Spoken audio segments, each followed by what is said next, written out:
13 de junho, Santo Antônio de Pádua, confessor e doutor da Igreja. Santo Antônio de Pádua, proclamado por Pio XII, doutor da Igreja a 16 de janeiro de 1946, é um dos franciscanos cuja ação apostólica foi deveras profunda no povo cristão. Nascido em Lisboa, Portugal, no ano de 1195, estava destinado a ser um dos maiores taumaturgos de todos os tempos. A princípio, chamou-se Fernando de Bulhões, e teve por pais Martim de Bulhões e Maria Teresa Taveira, esta descendente de notável família lusitana. A nobreza dos Bulhões era das mais ilustres. Martim, supõe-se, era da linhagem de Godofredo de Bouillon, chefe da primeira cruzada e primeiro rei franco de Jerusalém. Fernando veio ao mundo no dia 15 de agosto, dia da Assunção da Santa Virgem, e quando atingiu a idade da razão, colocaram-no os pais na comunidade dos cônegos da Catedral de Lisboa, para ali ser educado nas ciências e na piedade. Deslizou-se assim, longe do rumor do século, na paz da inocência, a infância toda do grande santo.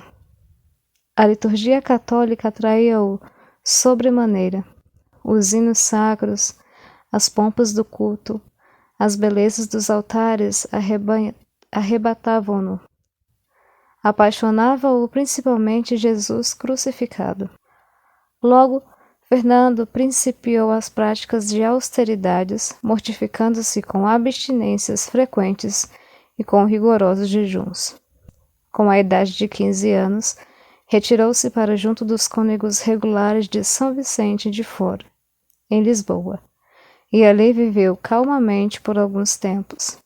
Acabrunhado com as frequentes visitas que lhe faziam os amigos, começou a achar insuportável a vida no lugar onde não podia seguir tranquilamente o pendor pela solidão. Pediu então aos superiores que o enviassem a Coimbra, afastada 36 léguas de Lisboa, e assim se viu em Santa Cruz, priorado dos cônegos agostinianos, onde assombrou os irmãos pela austeridade de vida e pelo amor do retiro.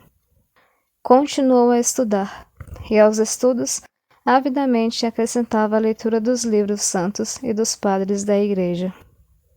Uma aplicação sustentada e dirigida por um sábio método, um espírito vivo e penetrante, uma grande maturidade de julgamento, colocaram-no em condições de fazer rápidos progressos. Adquiriu profundo conhecimento de teologia e plasmou esse gênero de eloquência nervosa e persuasiva que, posteriormente, tão útil seria à Igreja. Mas, como é próprio do estudo dissecar o coração e apagar o espírito de piedade, mesmo o estudo que tem a religião por objeto, Fernando alimentava a alma com exercícios de oração e mortificação, preparando-se assim para a perfeição sublime a que Deus o chamava, numa ordem mais austera que acabava de nascer. Tendo ouvido a leitura da relação da morte de 5 mártires, diante daquelas relíquias, Fernando ficou vivamente impressionado. Sentiu no coração um ardentíssimo desejo de derramar o sangue por Jesus Cristo. Noite e dia, a santa visão do martírio desdobrava-se-lhe diante dos olhos e interrogava o céu, suplicava a Deus que lhe visitasse a alma e lhe inspirasse o que mais lhe convinha e mais favorável fosse à salvação. Um dia, escondido dos irmãos, a pensar nos 5 mártires franciscanos, vertia copiosas lágrimas. Que havia de fazer? Pouco depois, apareceram no convento de Santa Cruz a pedir esmolas, como costumavam, alguns religiosos de São Francisco. Então Fernando não mais se conteve, chamando-os à parte, manifestou-lhes todos os pensamentos que o perseguiam. Os bons irmãos encheram-se de alegria e, após marcarem o dia para a execução do propósito, retiraram-se. Fernando obteve, com grande dificuldade, o consentimento superior, quando os irmãos regressaram no dia aprazado e lhe deram um hábito no próprio mosteiro de Santa Cruz. Em seguida, levaram-no ao lugar em que viviam, chamado Santo Antônio de Olivares.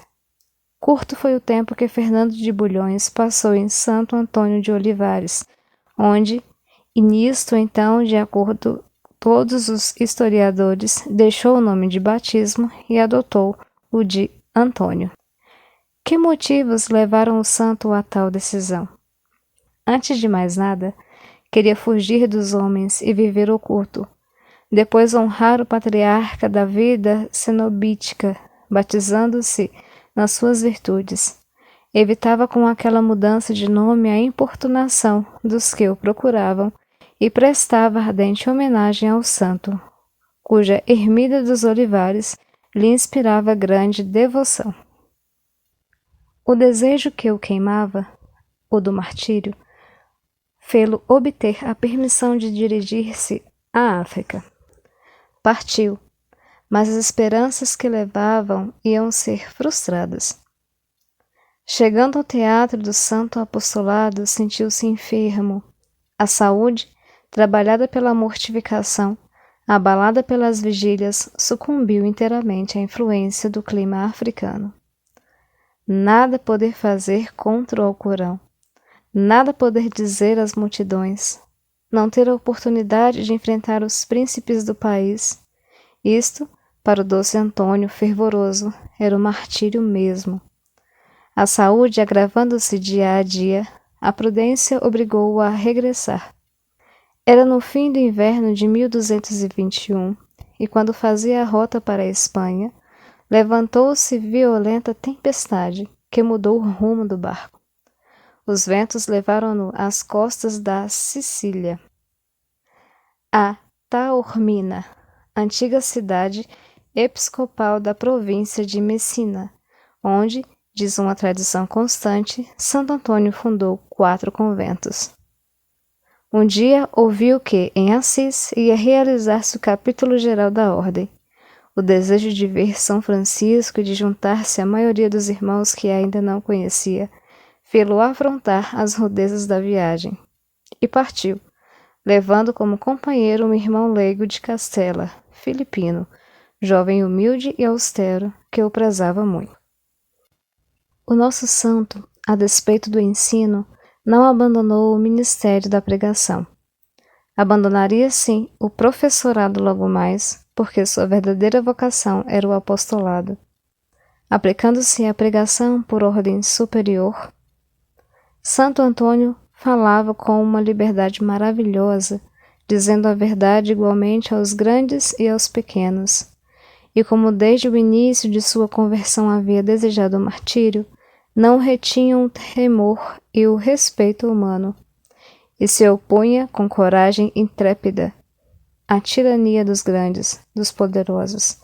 Assistindo aos seus sermões, os mais famosos pregadores ficavam assombrados. Antônio ia, assim, pregando pelas cidades e aldeias, conformando seus discursos ao nível dos ouvintes, misturando a doçura e a severidade.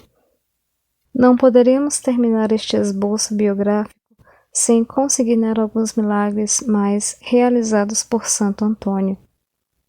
O já citado Frei Brás Luís de Abreu conta que tinha Martim de Bulhões, pai do nosso santo, a seu cargo em Lisboa várias e grandes somas de dinheiro da Fazenda Real para a expedição de diversos negócios tocantes ao serviço do monarca, ao qual servia com honestidade, precisão e grande zelo, somas de dinheiro de que era obrigado de tempos em tempos a prestar contas. Para este efeito confiou a diversos comissários e agentes, seus subalternos, partidas daquele dinheiro, deveras consideráveis, mas sem tomar aquela cautela de recibos e quitações, tão necessárias para a segurança, de certo porque, como bom cristão, tinha os outros em boa conta, talhando-os por si. Chegou-se o tempo em que se lhe haviam de tomar as contas, escreve aquele frei, biógrafo do santo, e dando por descargas as partidas que entregara, achou que lhes negavam os que as tinham recebido. E como não tinham instrumentos para justificar a sua causa, nem documentos para executar os devedores, foi forçoso que caísse sobre ele todo o alcance de contas, e que por parte do Conselho da Fazenda se lhe embargassem e confiscassem os bens.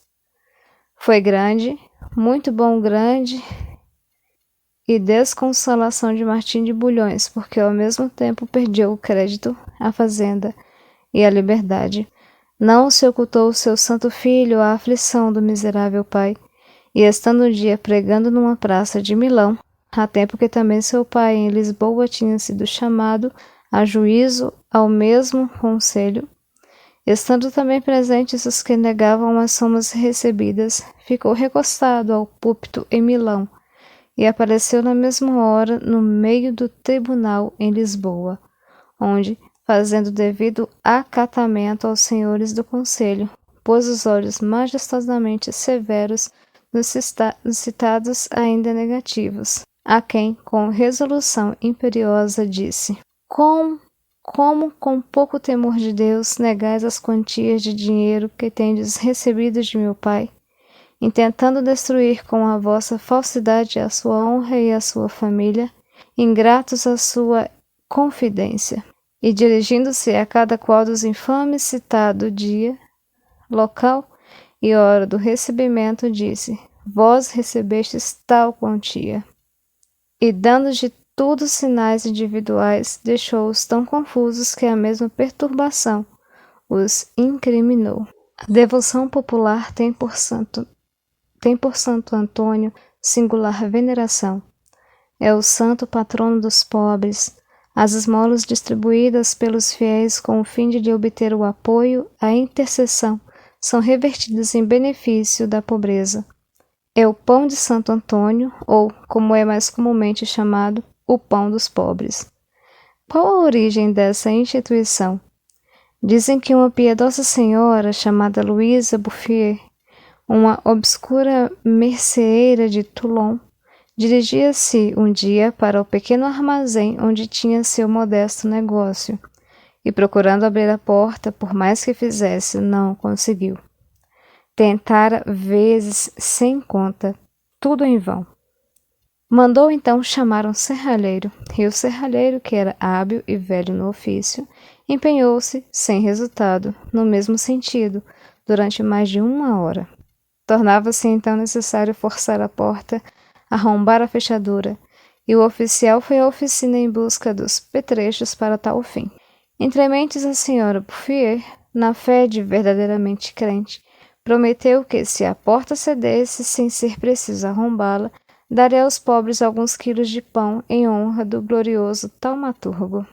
Voltou logo mais o serralheiro, e,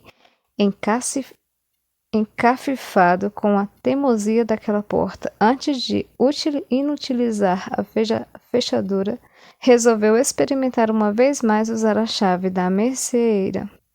Para espanto dos que acompanhavam a longa operação, a porta, à primeira volta da chave, facilmente, maciamente cedeu.